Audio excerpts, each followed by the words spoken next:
அப்போ அதை யோசிச்சுட்டே இருக்கும்போது இது இந்த மாதிரி அதாவது இந்த புலம்பெயர்வு ஒரு இடத்துலேருந்து இன்னொரு இடத்துக்கு போய் வசிக்கிறதுங்கிறது நாடுகள் கடந்து போகிறது தான் கிடையாது. உள்ளூர் பகுதிகளுக்குள்ளேயே 100 கிலோமீட்டர் 200 கிலோமீட்டருக்குள்ளே இந்த மாதிரி ஒரு இடம்பெயர்ந்து போகிறதுல கூட மிகப்பெரிய ஒரு வலியும் சோகமும் துன்பமும் இருக்குது அப்படிங்கிறது எனக்கு பிடிபட்டது.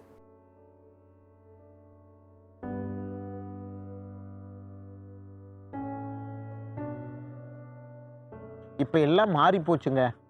ஏதோ எப்படியோ போகுது. காக்கா குருவிங்களாட்டம் காத்தால எந்திரிச்சு இரை தேடுற வேலையை பார்த்துக்கிட்டு காலத்தை ஓட்ட வேண்டியது தான்.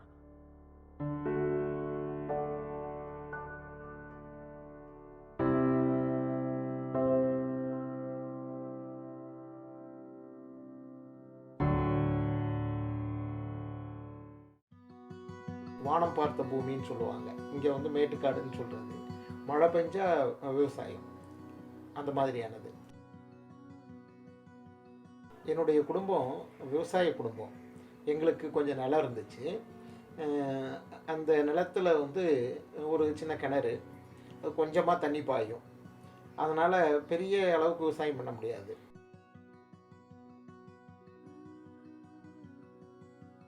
அதனால் என்னென்னா ஆடு மாடுகள் நிறைய வளர்ப்போம்.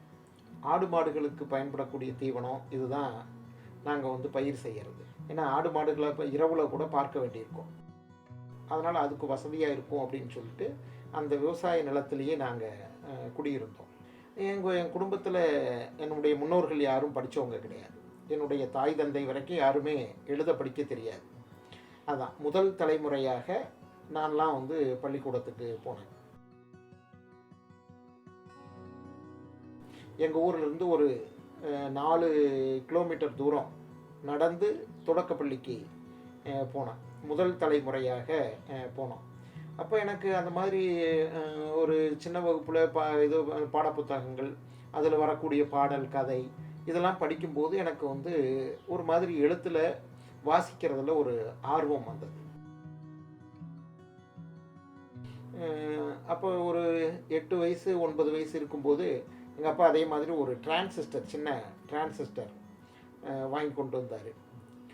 அந்த டிரான்சிஸ்டரில் வந்து நிறைய வானொலி நிகழ்ச்சிகளை கேட்கறதுக்கான ஒரு வாய்ப்பும் வந்தது. அதில் சிறுவர் நிகழ்ச்சிகள் வரும். அதில் வந்து சிறுவர்கள் எழுதக்கூடிய பாட்டு இதெல்லாம் ஒளிபரப்பாகும். அப்போ அதை பார்த்துட்டு அதே மாதிரி நானும் எழுதுவேன். இந்த மாதிரி தான் எனக்கு வந்து எழுத்தில் ஈடுபாடு வந்தது. தமிழில் இந்த நாவலுக்கு ஆலண்டா பட்சி அப்படின்ட்டு பேர். இங்கிலீஷில் வந்து அதுக்கு ஒரு நிகரான ஒரு வார்த்தை இல்லாததுனால அது ஃபயர் பேடுன்னு வச்சுருக்காங்க. ஆலண்டா பட்சின்னு சொல்கிறது நாட்டுப்புற கதைகளில் வரக்கூடிய ஒரு பறவை. அந்த பறவை வந்து நல்ல மனிதர்களுக்கு உதவி செய்யக்கூடிய பறவையாக வரும். அது ரொம்ப பிரம்மாண்டமான இறக்குகள் கொண்ட ஒரு பெரிய பறவை.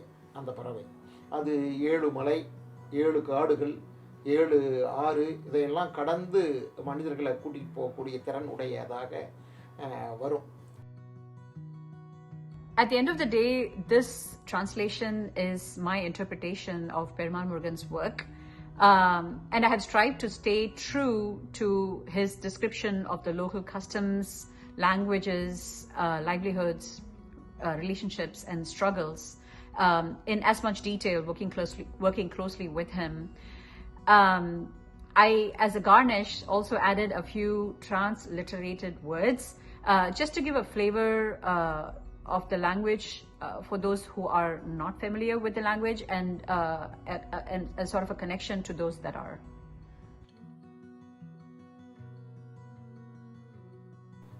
நான் சின்ன வயசாக இருந்தபோது எங்கள் ஊர் பகுதியிலிருந்து நிறைய பேர் பக்கத்தில் இருக்கக்கூடிய கொஞ்சம் ஒரு 100-150 கிலோமீட்டர் தொலைவில் இருக்கக்கூடிய பகுதிகளுக்கு போய் குடியேறினாங்க.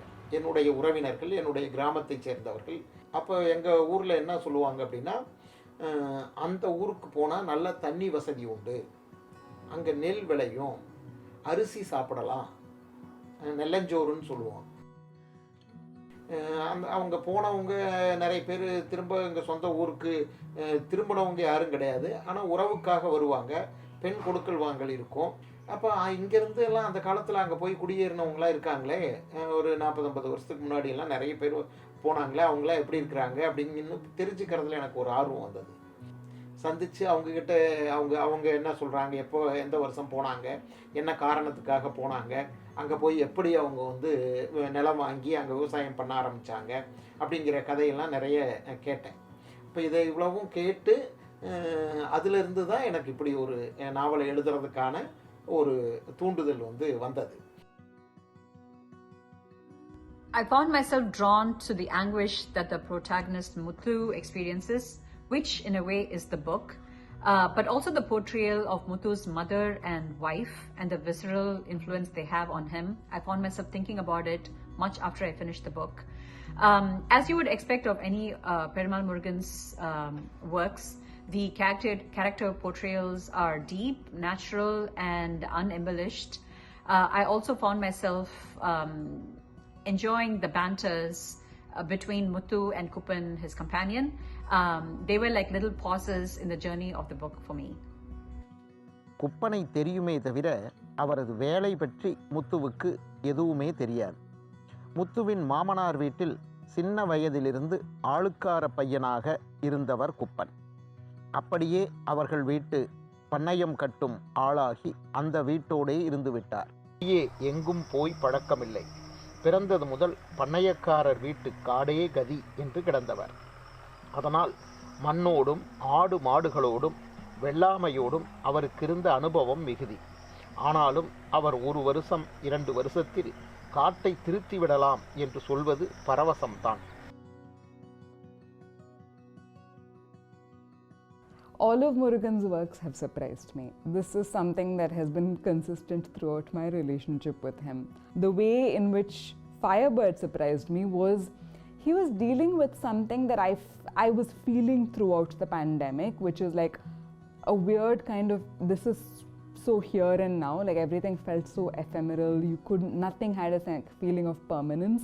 It was as if Murugan was so prescient that he knew that this was what the world needed to read at this point, that when we put this translation out, when I read the translation, I was just like, this is so perfect, because everything about this book is in some way speaks to the universality of the literature, of the work, of everything that he writes. It's so deeply rooted in the land, but at the same time anyone can relate to it because we've all been through this experience.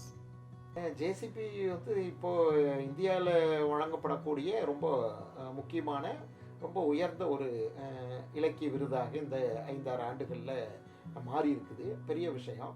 அவங்க அதை தேர்ந்தெடுக்கிறதுக்கு அதுக்கு செய்யக்கூடிய அந்த முறைகள் எல்லாமே ரொம்ப திட்டத்தோடவும் ரொம்ப நல்லாவும் செய்கிறாங்க. அதுவும் ஒரு ஆண்டு முழுக்கவே அதுக்காக ஒர்க் பண்ணி செய்கிறாங்க. அது எனக்கு அந்த விருது பற்றியான அந்த மாதிரி ஒரு நல்ல உயர்வான அபிப்பிராயம் இருக்குது. ஏற்கனவே ஒரு 2 முறை என்னுடைய நாவல்கள் ஜேசிபி விருதினுடைய பட்டியலில் இருந்தது. நெடும்பட்டியல்லையும் இருந்தது, அப்புறமேல் குறும்பட்டியல்லையும் 2ம் இருந்துச்சு. இப்போ 3வது முறையாக இது இந்த பட்டியலில் வந்திருக்குது. அது உண்மையில் எனக்கு ஒரு பெரிய சந்தோஷம்தான்.